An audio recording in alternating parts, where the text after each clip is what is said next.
So again, just a kind of a broad overview of what IIPA is. It's the integration of incident procurement automations. The Forest Service has been working on a number of modernization enhancements over the last 5-6 years now, for that matter. A lot of it has to do with data, the quality of our data, the reporting of our data for obligations and payments. We've had a pretty massive sea change behind the scenes with some of our system processes as it relates to, again, obligating a resource order, obligating our retardant, our aircraft into our proper procurement systems, which then in turn feed our financial systems and our reporting systems like FPDS. But what we've had to basically do over the last couple of years is Band-Aid and use some automations and so forth. And we came to the conclusion over the last couple of years, I'd say, that it's really time to revisit the entire system model to look at a whole holistic approach that would allow us to connect to whatever feeder and outgoing systems and so forth. So at the heart of IIPA, it's a contract writing tool, which will essentially encompass our entire portfolio. So everything from our aircraft to crews and retardant and caterers and showers and even EERAs, eventually, and then also folding in our current Viper portfolio. So we're looking at a kind of a Viper type model that would encompass the entire incident portfolio. For the Forest Service, we're talking 4,000-ish contracts and agreements, $2 to $3 billion of obligations and payments going through the system each year, 15,000-ish resources. So within that broader system concept, we're looking at everything from vendor management. That's what we currently use Viper for. It allows us to solicit resources and administer our IBPAs in a system. Source selection. This is again where we would develop a very similar concept that we currently use with Viper, that the vendors allow us to, or would allow us to have vendors respond. It helps evaluate. It helps to make award decisions. Award management, that's a key element of any of these contracting tools. So again, it helps create the awards, creates the documents, shares them across other platforms. A new element that we're going to be embarking on is invoicing. Right now, we have numerous different invoicing concepts and models throughout at least the Forest Service side. Everything from the iSuite 286 process. Aviation relies on our IBS, or Aviation Business System invoicing tool. We still use a lot of paper copies for showers and caterers, for that matter. But what we will be looking at, probably in a early phase, is some sort of remote invoicing tool to capture data from the field and send it back through our integrated system. And I'll touch on kind of what we're thinking about here in a moment. But again, within this product, we have dashboarding tools, reporting tools, very similar to like a Tableau, and then also requirements management. So what that means is really a tool to develop our specifications, version control, establishing templates for a specification, a statement of work, that sort of thing. Where we are heading, this will be an off-the-shelf acquisition package. We are currently in the procurement phase, so it's not exactly final. So we're a little premature to probably share the software, but we did get this.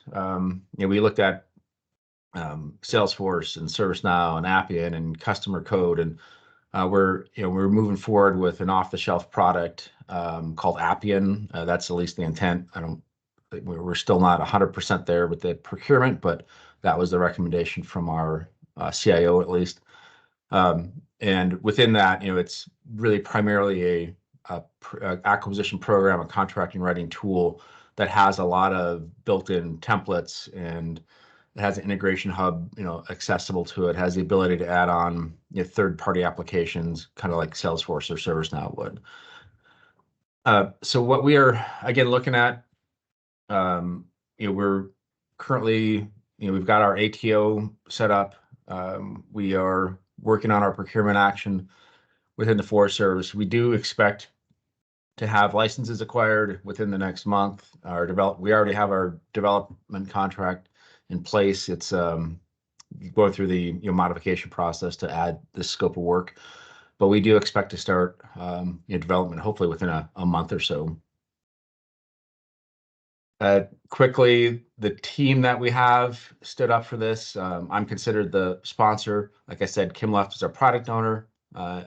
Nick is our PM within PPS. We do have a whole suite of support already built out in terms of both contractor and government support teams. And like I said, we're just getting this launched, but we are basically in the full steam ahead mode as we speak. I feel like it's a obligatory spaghetti diagram of kind of our current mapping. But can you see my cursor here? Yes. Yes. Okay. So this is just a really quick snapshot of what it currently takes to create an obligation to make a payment on the Forest Service side. So what we currently are leveraging Viper, but Viper is having to feed into our IAS system. And where is IAS in this mix? I can't even find it. Oh, down here. IAS is our corporate procurement system. So everything that we're doing, and this is the theory with IIPA, is it's essentially a shell over or a front end shell over our corporate procurement systems. Because one of the beauties of IAS is it does connect with FPDS and some of these reporting tools up here. It connects with our financial system. So anything that runs through IAS is hitting our financial system to record obligations and process payments and so forth. But as you can see, there's a lot of different moving parts. The Forest Service over the last 4 years now, we've been using bots behind the scenes to manage both obligations and process payments in IPP. So everything that every one of those 286s that comes out of iSuite, for instance, there's a bot that at some point in the spending chain is grabbing that data and logging into IAS as a human would, and then creates an obligation or modifies an obligation to reflect the invoice job codes and dollar amounts. There's another one that creates ERA or one-time purchase orders. Then we also have a IPP bot. Where is that over here? Over here. So after the obligations are done, another bot grabs the invoice data after the obligation has occurred, and then logs into IPP, which is the invoice processing platform, and processes the payment and uploads the invoice into the system. But again, all this, there's manual steps in between many of these. There's a lot of redundant human data entry points with many of these. So what we're looking at with our new system would be centering most of this within the IIPA hub. So for instance, a lot of our aviation invoices, the catering shower invoices, we would look at streamlining and flattening some of those processes so it routes through IIPA instead of having to have all these bots running in the background, for example. But also, this is where we're looking at the connections to this audience, this group. We had our CIO, our CTO team, fairly confident they reached out to most of the system owners in this room, if not all of them. But we're looking at potentially using this in lieu of Viper, for example, but having the procurement hub to capture again everything from aviation to cruise to cater showers, the Viper portfolio, but have that be the hub to share to all the other spoke systems here. There hasn't been any firm decisions. Like I said, we're just getting started with this, and this is a kind of a kickoff in my mind with this audience as well to start figuring out what some of these next steps need to be. But ultimately, the vision for IIPA was to connect to the IRWIN IROC, ordering dispatch side, IBS, this is our payment tool. This is where the aviation invoices are as well.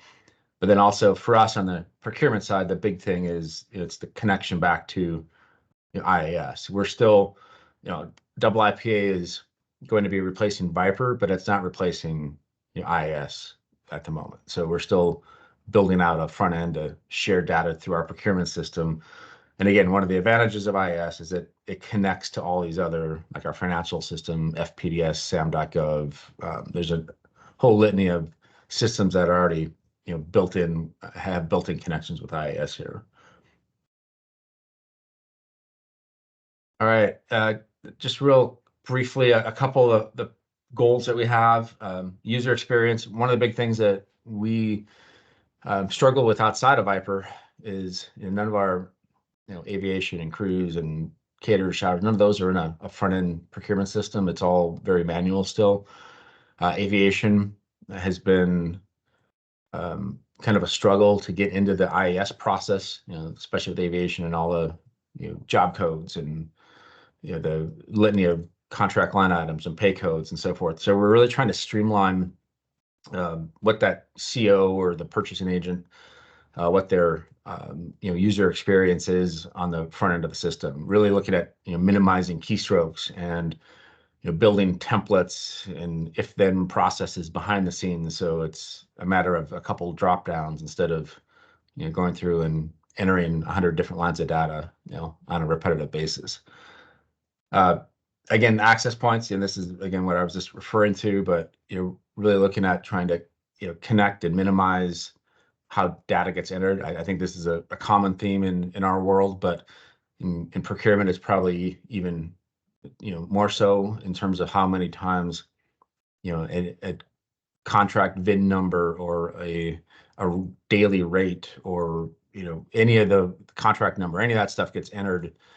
Currently it requires multiple manual data entries through, Viper and IAS and the bots and iSuite and IROC and so forth. So again, really looking at trying to, emulate that, enter once, share multiple time concept with our data. One of the things that we've really struggled with, and it took development of bots to point this out, is data quality and validations. And it's one thing that we've really come to love about the aviation invoicing, for example. There's a lot of data validations, there's job code validations. All that's very important for financial transactions behind the scenes to have that data validated before it errors out. So again, we're trying to look at some of the best practices, if you will, across our portfolio, and data validation within the aviation world is really a best in class in our minds. So we're looking at trying to emulate some of those theories and logic across the entire portfolio moving forward here. And then last but not least, just in terms of added efficiencies, like I said, we have so many manual processes. I mean, when you even peel the onion back and you're looking at a shift ticket still that has a human handwriting a daily shift ticket for an invoice or a dozer, for instance. Just looking at trying to capture data instead of paper, I guess is kind of my unofficial explanation for it. But really looking at opportunities to eliminate the data, or eliminate the paper process. Really focusing on transacting the data, not a piece of paper that a human has to re-enter into multiple systems. Again, this is where we really lean on some of the aviation best practices, where we consume data out of ABS. We're not relying on a piece of paper for a human to enter all the flight data on any given day. So again, those big kind of big picture goals for us. We definitely have a lot of ideas. This is our kind of our initial launching point, but definitely excited about some of the other potentials for tools and automations and workflows. And again, we're looking at trying to fold in this entire monster of a portfolio into a single front end system here. And then I think the last one I'm going to touch on is looking at some of our schedules and releases. Like I said, I guess I didn't clarify this, but we're starting with our aviation portfolio for our MVP. So this will be our initial launch. Like I said, we're looking at hopefully sprint zero. We think could even happen within a few weeks, for that matter. But we'll be building out IPTs with our aviation community, both procurement and aviation program, to build out templates and workflows and processes. And this is where we'll start to look at building connections to the, this will be more on that IBS side with the invoicing piece of it. But ultimately, we're looking at getting this developed over the summer with probably the more realistic kind of go live would be probably end of fire season, early Q1 of FY25. And one of the things that we're really focused on though is we're not looking at interrupting any external business practices or anything that the field has to do for that matter. What we're focused on to start is really more on the procurement side and kind of how we can streamline and expedite some of our manual processes on the procurement end of this. As of now, we're looking at any of the new aviation contracts would be running through this process next fiscal year. We are, I want to say a lot of this is subject to change.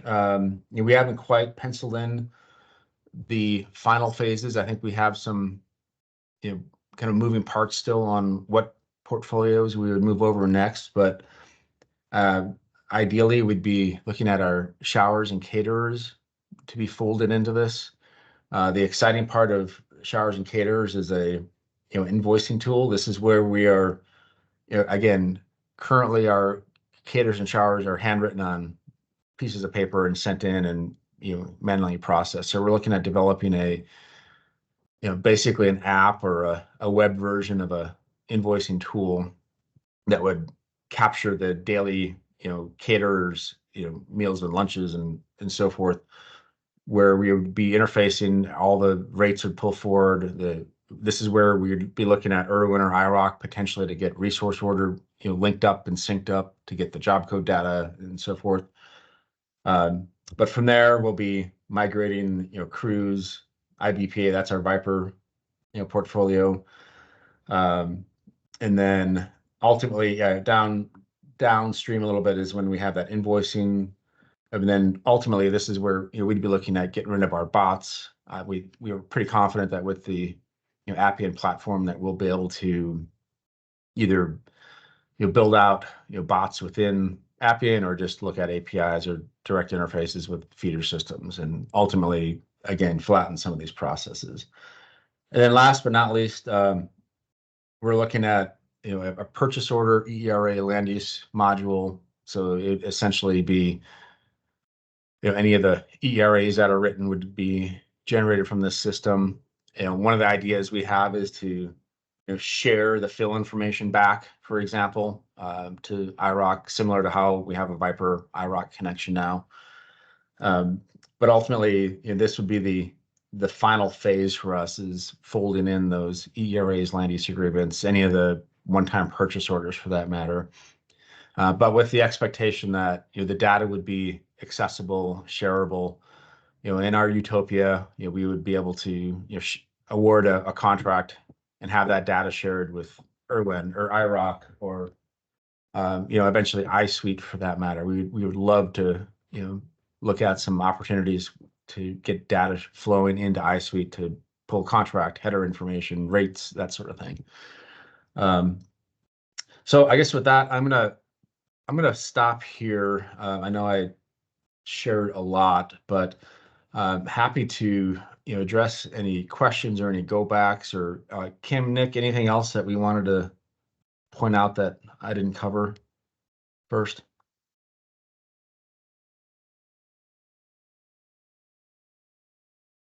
No, I don't think so, but I do want to quickly say that this has resided, types of improvements have resided with Ben for a few years now, or probably the last decade. So it's so exciting that we're finally kicking off this process. And I feel as though my role is I definitely want to work with all of you as stakeholders and mission partners and make sure that we're hitting all those business needs and kind of fulfilling those business processes between the systems as well. So again, I'm just really excited, and thank you, Ben, for all of this, because I feel as though it's going to create such efficiencies between the systems and make all of our lives easier, which is awesome.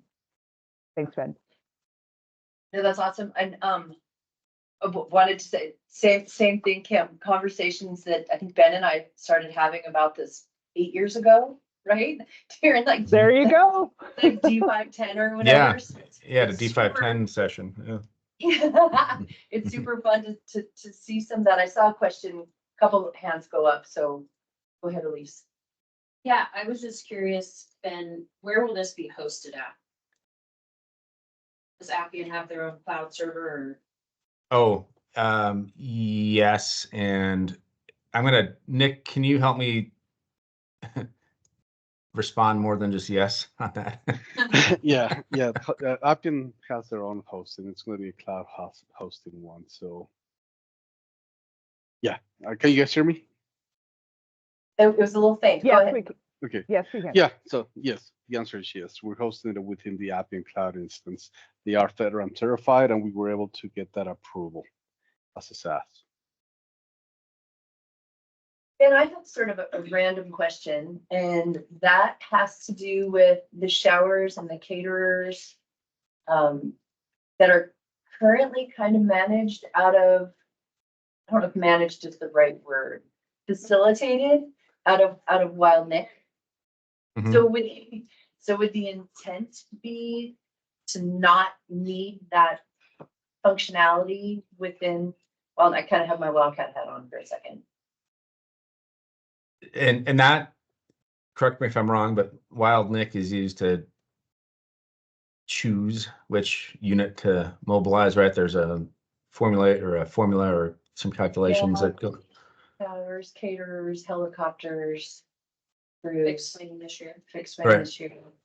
Yeah, and I would say I think anything's on the table. I don't think, and again, I want to be really clear on what our intent is, we're building out the procurement piece. We're really being really deliberate not to try to force any partner system changes, but I think this is going to be an opportunity to really look at that. It's efficiencies for sure. Yeah, and Absolutely. Kim, didn't we someone just pinged us to talk about this, I think. I think there's some interest in looking at how we can maybe build I don't know what they're called, like a mobilization tool to help decide which unit to send.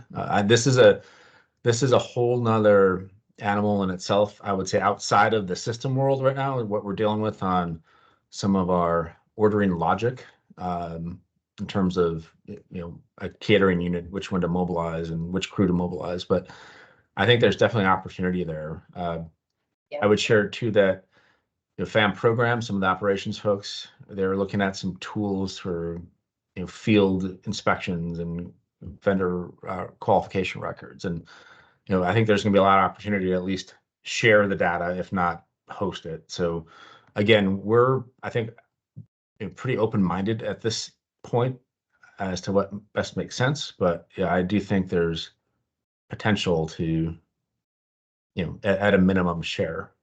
Yeah. Well, and I think the other thing too is could be really, I've been kind of looking at Steve Manheim because the DOI is struggling with this too, and budget obligation rate and meeting that requirement to do so. So I think all the work that you're doing, that this whole process is going through, I mean, I really think it's the forefront for the other Department of Interior to look at as well. Right, and again, we've definitely had our teachable moments in the last couple of years with all this.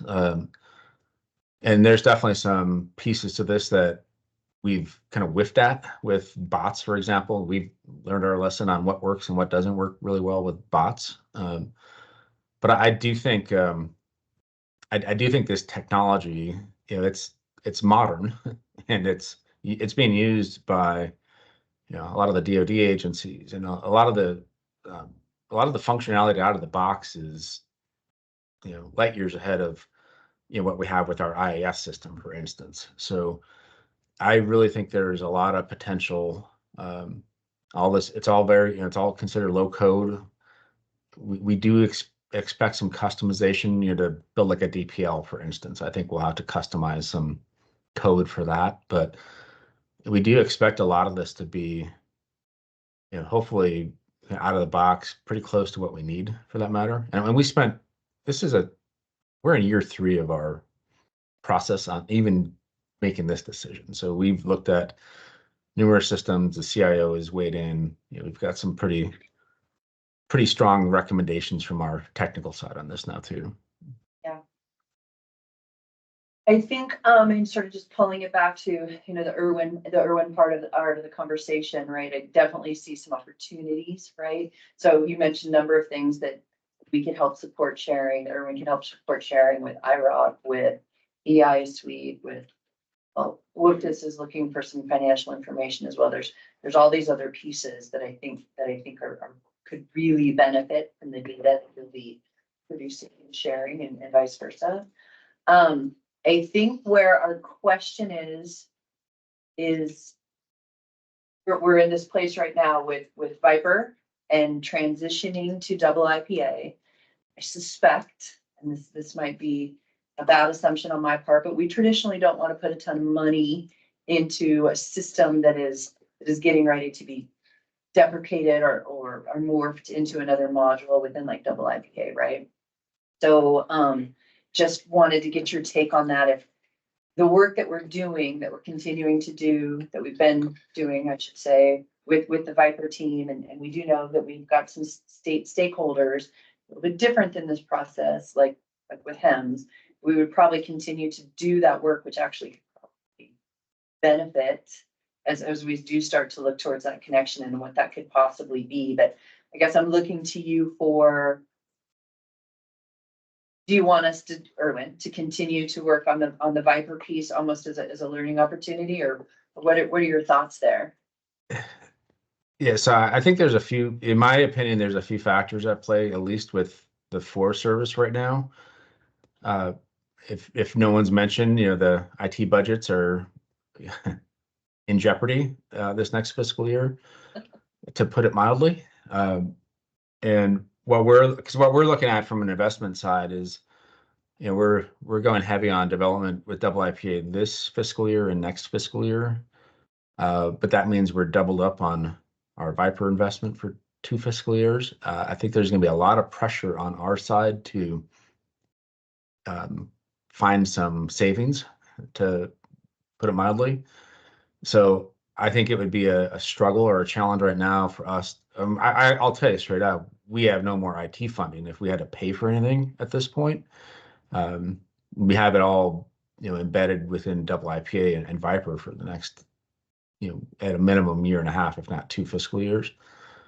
So my initial thought is, anything that we would look at connecting, I'd really want to focus on IIPA, because that door is going to be open. I feel like it'd be a little redundant if we looked at Viper right now, just because we could be within a year of transitioning. And I'm not even, clear on what that investment would look like or the timeframes or schedule, but I'm guessing the Viper IRWIN connection would take a little bit of time too, right? Yeah, we've done, I'm looking at Mary because she's the expert in all of this kind of thing, but we've definitely done some work to look at what it would mean. I don't know it's the connection is that big of the challenge, as some of the business with some of these things that we've been talking about, like we haven't dealt with an infinite number of items before, right? We know we have a human, they have an IRWIN RID that's associated directly a one-to-one relationship, right? There's some of that we would need to ferret through and need to understand. That's going to be the case with IIPA as well. Right? We're still going to need to understand how these services could be exchanged. Mm-hmm. Right. Something to ponder. We'll leave that as something to ponder. Right. I mean, what I'm hearing too, as an aside, is I think the IIPA IRWIN collaboration needs to start yesterday. Yes, totally agree with you. Yeah. Totally agree with you. And that makes all the sense in the world. And I think that's when we had it on the business plan. I don't know if I shared the business plan with you, but we've got this the piece that says Viper in parentheses and IIPA, because really the thought process is that's probably where the focus was going to be.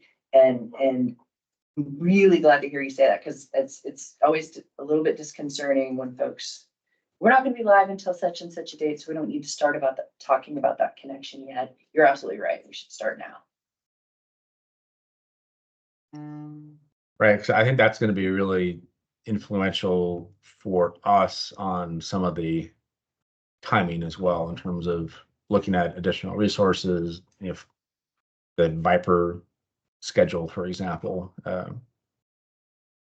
But yeah, we're definitely looking at an expanded portfolio. I mean, Viper is the bulk of this still by volume. The rest of the portfolio is maybe a tenth or 20% of what Viper is. But it's all new. We haven't had aircraft, we haven't had crews running through our front end for us before.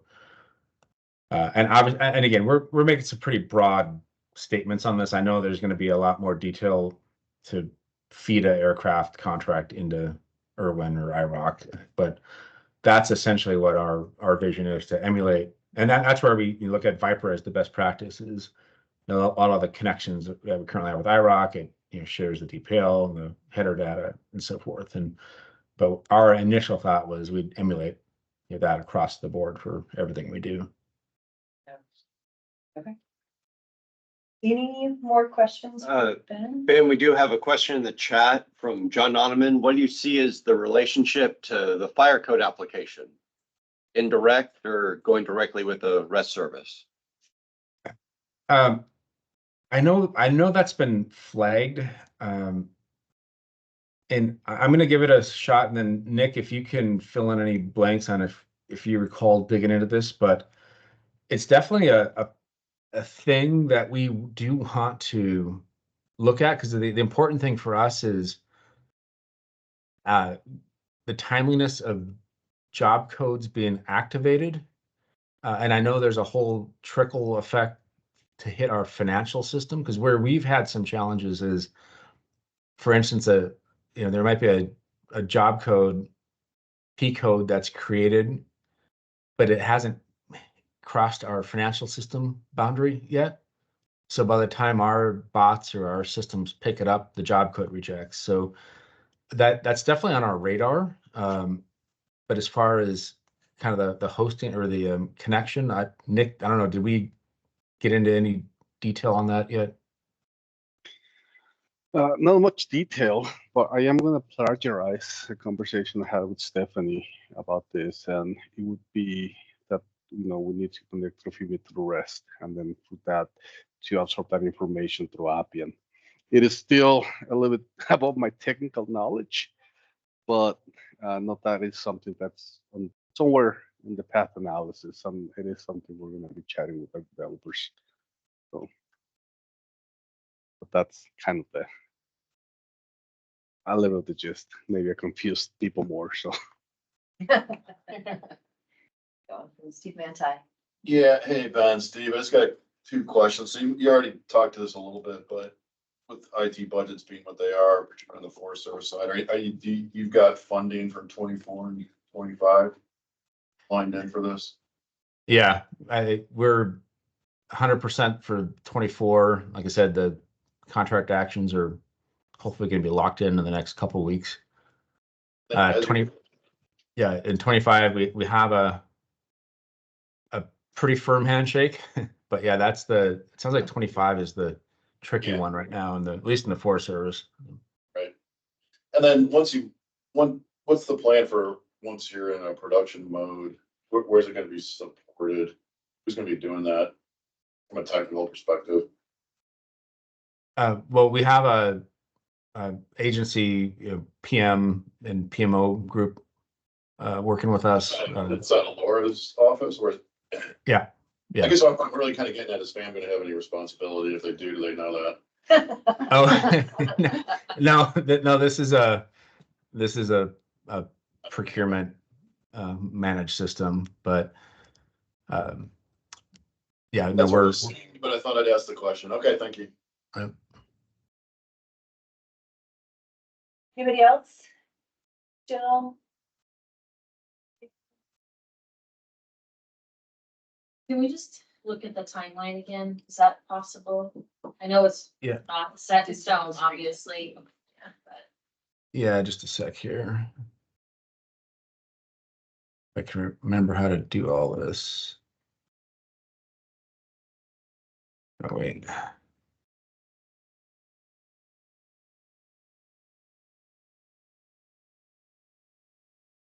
Stand by.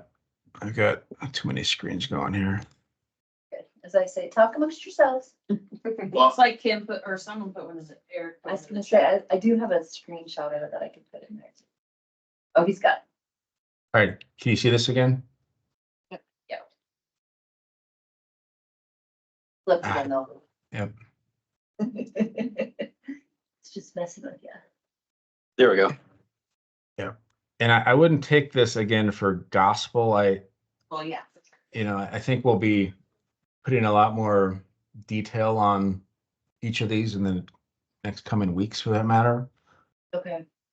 And we've bunched up, the fiscal years here because initially we were looking at phasing this out, but one of our hopeful optimisms is, once we get one of these running, like the aviation tool, we're hoping to emulate a lot of the workflows and processes. And,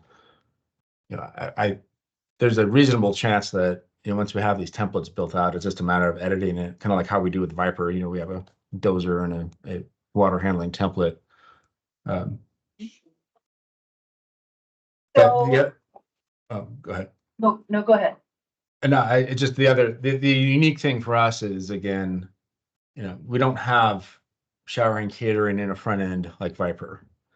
And we don't have aviation in a front end like Viper. So that's going to be one of our big challenges, is kind of building out, we're developing, governance processes and models and change control for all that, very similar to what we've done with Viper, but none of that exists. So that's really one of our big hurdles to start, is building out some of that governance and process.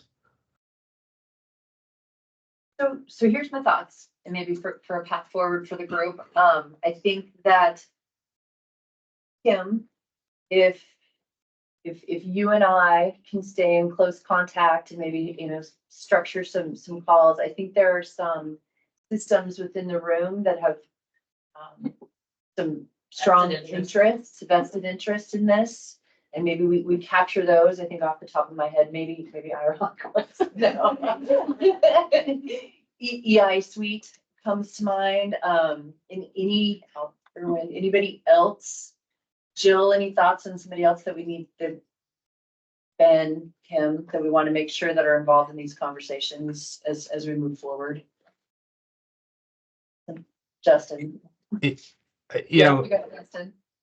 Yeah, Kara, just one thing that, I've been thinking about is if we could look at some sort of, business meeting, if you will, for all of these systems. I mean, it would be really helpful for us, on a, selfish level, but I think it'd be really helpful to look at all of these and kind of compare notes and show our hands on kind of what we're thinking here, because Yep. We're on the exact same page, my friend. And Kara, I think maybe Dave Burley with the, Dave Burley, incident committee, because then he brings in the DOI side as well. Yep. I don't know if you heard Rochelle, but she was saying, incident business chair, Dave Burley, probably been beneficial to bring into these conversations as well. I've been talking to him a little bit on the FBMS conversation. Super excited about all of these conversations. So I think if nothing else, even if the Department of Interior doesn't, there's an interagency aspect here that can't be denied, right? But we usually look at moving towards discovery sessions, where a discovery session usually fleshes out all of these business needs. As a system, this is what I'm going to need. As a system, this is what I can provide, right? What I'd like to exchange, and I think that those types of conversations usually flesh out things we may have missed, and also refine the things that we're aware of. So that's what would be my recommendation. Sure, you can count me in on that too. Okay, yep. That's Lori Forney in the background representing the National Center managers. Okay, that sounds good. Okay. So I got one last comment. Are we letting Ben go? we can let Ben go. Okay. I guess you have it for him. Ben, this is great. I love this. I love the use of low code. I love using Appian, which is a very powerful platform. I love using Appian's environment. I love understanding the process before you start building stuff. I'm trying to find a problem here. I'm not seeing one. So maybe if I looked at it longer, but this is really good, Ben. This is great. It's super exciting. And I mean, this has been something that I know that Ben, like he mentioned early on, and it's been itching to do for so long, and there's a ton of thought has been put in behind this. So it's clear great. that there has. Yeah, we're just licking our chops to get started, because every day we have new ideas on some different functionality or automations or streamlines. And yeah. All right, so the folks in the room, so thumbs up on that path forward. You have panels, people. Cole?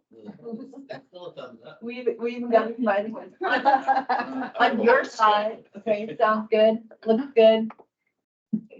They're all being smart Alex in the background. We have a few people, but we've got a lot of support in the room. So I think you can expect a ton of engagement. So that's really good. So thank you so much for joining us today. Sure. Yes. Question, please. Yes.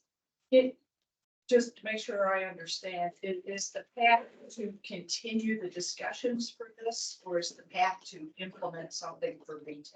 There's nothing planned. I mean, to implement for V10. Okay. We'll be looking at their timeline, right? And what I'm looking at from the timeline that he shared really looked to be 11. There could be a portion that could be available. Just from our experience, sometimes it's best to get your application up and running before you start looking at full integration, right? So that's what part of those conversations that we go forward with. If there are dependencies that we identify dependencies, I'll put a little asterisk on that. If we identify some dependencies of requirements to the data to make that work, I lost Ben. I like talking to him. And then we'll cross that bridge when we get to it. But I think that's totally fair. A good question. Yeah. Okay, cool. So I am gonna go ahead and start sharing my screen. Thanks, Ben. If you're still there. yeah, no, thank you all. Appreciate it. That was awesome. Okay. All right. So for those of you who haven't had an opportunity yet, so just a little bit of business plan that's going to come up. Like I mentioned at the onset, this is just the table of contents. This is what we're going to go through the course of the day. We started off with our Viper double IIPA conversation. We'll then move into learning management systems, some WFDS Next Gen conversation, EI Suite conversation, Edge. These are still all new system. Some of them have been joined, but there are some new functionality that they'll be adding. Informed fuels. So you'll see like the wildfire team awareness kit, the wildfire attack incident resources. We're bringing this to the forefront of a conversation. There may not be work for us to do here, but I want folks to be aware of it. That might be something where right now they're reading from IRWIN's read-only services. That's where they're getting their information. They do have some needs that have been identified with their system. that they kind of wanted to bring to the community. ESO, image trend, California counties, first due, additional CADs are adding some resource integrations. We'll get to hear about that. FBMS, and then we go through the specific enhancements. So all of those were just new systems. We did our best at putting what we think the community might want for priority. So part of this voting piece is we want you to raise that priority, or we need you to reduce that priority. The whole idea behind that is if we know as a community, these are the things we're going to be able to get done, and these are the things we're not going to be able to get done. We want to be able to say, okay, well, take that off the priority if we're not going to be able to make it. So we don't have some systems showing up with that capability and others not. We're just a little out of line. And I know for some of you, it's going to be hard to say no.